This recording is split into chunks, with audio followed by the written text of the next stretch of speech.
How's his recovery going? Still building up. I mean, he obviously had that little injury that set him back for a few days, and also getting to learn, soccer in the U.S. and so forth. He brings a lot of good qualities, but right now for us, he's not quite in our 18.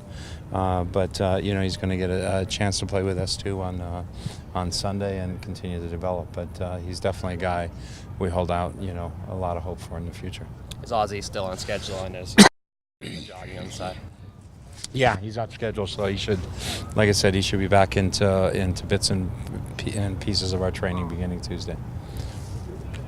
San Jose last year, they didn't necessarily finish with a great record, but they did play you guys pretty tough pretty much every time you guys faced off. What is it about them that maybe makes it such a difficult matchup?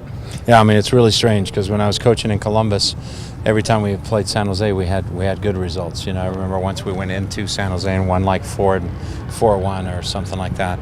And for some reason here, San Jose has always been a tough opponent for us. It didn't matter who was coaching them, whether it was Yallop or Watson, and now it's Dominic. So, obviously they've changed a lot of personnel, so it's going to be a little bit of a different matchup this year. But it's going to be a tough game. They're on the road again. They want to get some points, and we want to make sure we keep getting points at home.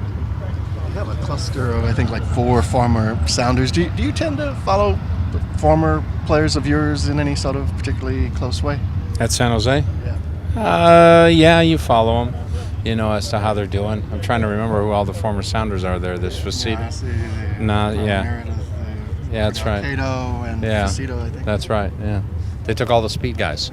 So no, you certainly follow. And, Nyasi is a player. As, he became available this summer, he was somebody that we looked at as well. And, it just didn't, wasn't going to work in terms of the draft order and things like that. But, it's always nice to see old friends. And some of the players that ended up leaving here were not necessarily, things that we did by choice. You know what I mean? It's sometimes it's expansion draft that took them away, or sometimes it's just opportunities for them after a guy's been like Brian Meredith, as a reserve here for a few years, and another opportunity came along, so we wanted him to be able to use it. How do you prepare, Sigi, for a team like San Jose versus like last week they played New England only one time a year versus a team you play potentially 3 times a year?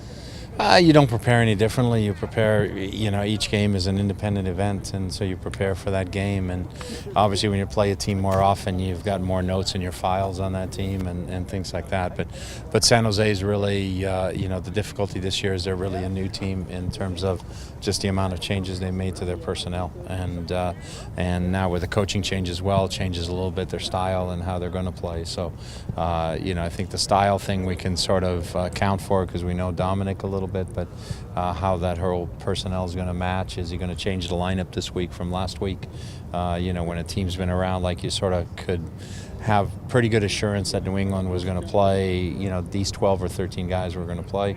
With San Jose right now, you're not quite sure because it's still a very young team from a standpoint of their initial time with their coach.